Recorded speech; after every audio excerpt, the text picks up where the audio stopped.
Hey guys, welcome to the Armory. Today we're talking about my cat. Look at how cute he is. That's Gat Cat if you haven't met him yet. Actually, we're talking about this spicy little thing. This is the Belgian FN P90. The P no shit 90, as I like to call it, because there's no S in that ID. So it's extra spicy. Anyways, this guy is super cool. First of all, you have this ridiculous magazine, 29 rounds, of course, but it holds the rounds sideways. They go in there and they disappear. You put them in straight, and then they do some funky gymnastics and end up sideways. They all stack in there. It's really slick. Technically double stack, but single feed. We're clear. Yes, this is a bullpup, in case you didn't already know, and the action is way back there. Well, that's the chamber right there. Pretty crazy. Also, the poop chute, aka ejection port, is right down there. They just spit right down. You get a cool little brass catcher that clips in here. Very incognito. And there's even a little trap door. You can shut that guy, and it automatically opens up when the bolt cycles, which would do when it's ejecting some hot brass. I got the FN Specialties skeletonized aluminum trigger and selector in here. Oh yeah. Extra saucy.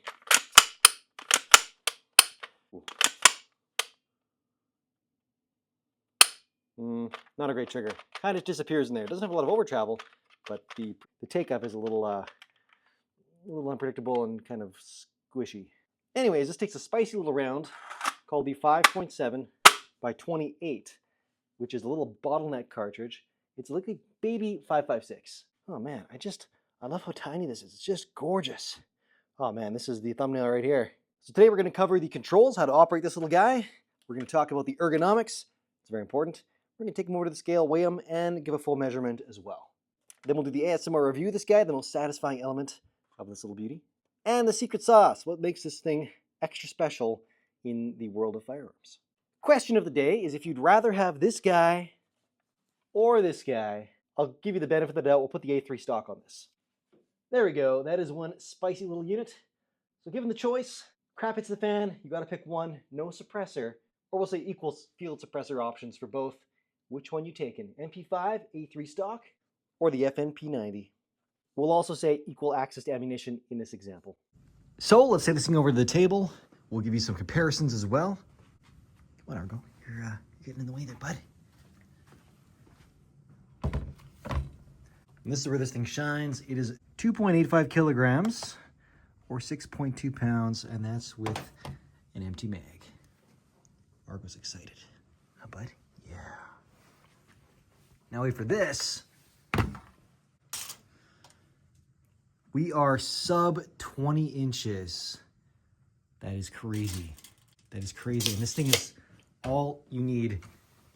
That's why I love this thing. This is it. This is the finished firearm. And she goes full potato. Potato, doesn't matter. She goes all the way. For your fun gun comparison, I've got a Glock 18C here. So that's it's pretty tight. But then you bring in the MP5A3 and that thing shrinks down slightly tighter. So that's something to consider. And then we have some various AK-esque guns for the broader comparison. Cool. Let's get into the controls, ergonomics, and the rest. Okay, so controls, you have your selector right down here. Pretty simple and straightforward. Trigger, primary grip, support grip. That's actually quite nice in there. Here's your charging handle. It is ambidextrous. You can go either way. Non-reciprocating charging handle. Okay, then you have, these are quite low profile, but again, they're ambidextrous. And that's your magazine release. That pops out just like that. And that's literally just gonna be like that. And you're in. As far as controls go, that's really about it. It's a very simple, sleek, completely ambidextrous system. Now ergonomics, that's really where the ambi nature of this thing comes into play. I'm a righty. This is still very comfortable. You get right in there, give your thumb around here, and this has got full access. Pretty darn slick. Everything can be run independently. That's where this thing shines. This was developed as part of a, well, counter-Russian potential program along with the MP7. So should a bunch of Spetsnaz rain down in paratrooper form with their fancy body armor at the time, they needed something that could defeat that.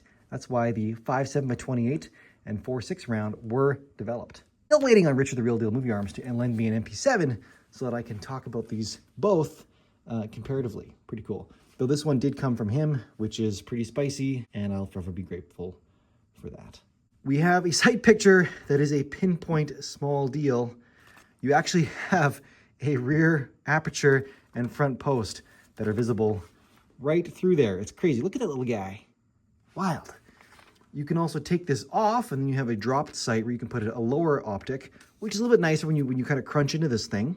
And there's still availability for a flashlight and laser or whatever you want on the 3 and 9 o'clock positions. Or again, you can go extreme height over bore, which is not really recommended for short-range subcompact weapons like this because you're not really dealing with those ranges. Everything's pretty up and close and personal. So if you put an optic on here, you have to kind of look at your point of impact and drop, like if you had a red dot even on top of here, you're an easy 4 inches from that down. On one hand, short range, you just want quick target acquisition, but at the same time, that's a pretty big difference to adjust for short range. This is surprisingly comfortable to hold, to choke up behind. I can even get a solid both eyes open sight picture through this little guy. So it's there, it's doable. It is nicer to have this out and have a low mount with a red dot on it. I would definitely recommend going that route. Thanks to Battlefield Las Vegas, I did shoot one of these full auto, and I did so right beside an MP7, and it was incredible, the difference. MP5 SD, MP5K, I ran them all side by side, and this thing, the SD was legitimately a bullet hose. That's that little guy right up there. But this thing, honestly, it was amazing. It just rained down lead straight on, and it didn't want to move. The MP7, conversely, did jump around a little bit. Even its fancy gas-operated short-stroke piston operating system and rotating bolt, this simple blowback, man, this thing is really cool. Let's talk ASMR. So, what is the most satisfying element of this thing? I honestly don't even know. I think it's honestly just grabbing it from a end user's point of view. It's just the bizarreness of this grip here and just how amazing it feels. Feels so nice. That's okay. It's not the best. The trigger definitely isn't very satisfying. This is kind of cool. Maybe this? No, I know what it is. It's this. Once you find the button and you press it, that is the satisfying element of the P90. Frick, that's cool. Your disassembly, it's so simple. It's like an AUG, the Augie Doggy, but even easier. And it's just that nice big tactile button. The top end slides it right out. Oh, and you get it back in. That is sexy and satisfying. And oh so easy to service. Because look at it, your bore is right there. How easy is that? Very cool.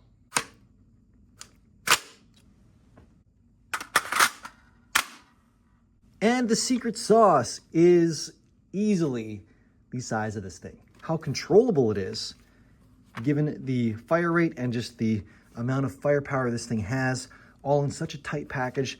Like this, the 29 rounds, which aren't really 29 rounds, that's a YouTube thing, but the full, the full capacity of this thing in this tight, compact package that you could easily just tuck under your jacket. It's amazing. This is, I think, one of the ultimate PDWs and definitely one of the coolest SMGs out there. All right, last but not least, question of the day, P90 or MP5 in a post-apocalyptic world, equal opportunity for ammunition and suppressors. I'm definitely taking this guy right here. It's incredibly simple, rugged, durable, such a low profile. I mean, this is also a low profile, though if you actually want to use it outside of an 80s Hollywood movie, you got to do this. So it does, and I even have to bump my camera out for this guy. So that's going to be a fairly substantial difference. So this is just so cool and sleek. Huge props to this.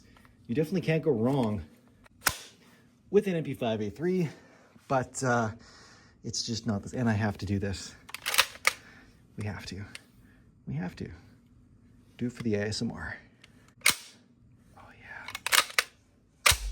Let's get freaky.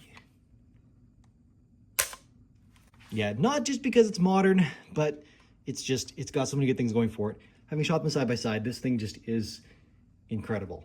With equal opportunity ammunition, I would have to go with this. Alrighty guys, with that, I think we're done for the day. Huge thanks for being here. Check out the disassembly video on that on my B channel. And that as well, in case you missed that from last week. That was last week's gun library video, the VSS Vintorez. We went through that heckin' good. And we got Wall of Guns Wednesday back, so check out the shorts for that in a couple days. And this one should already be up.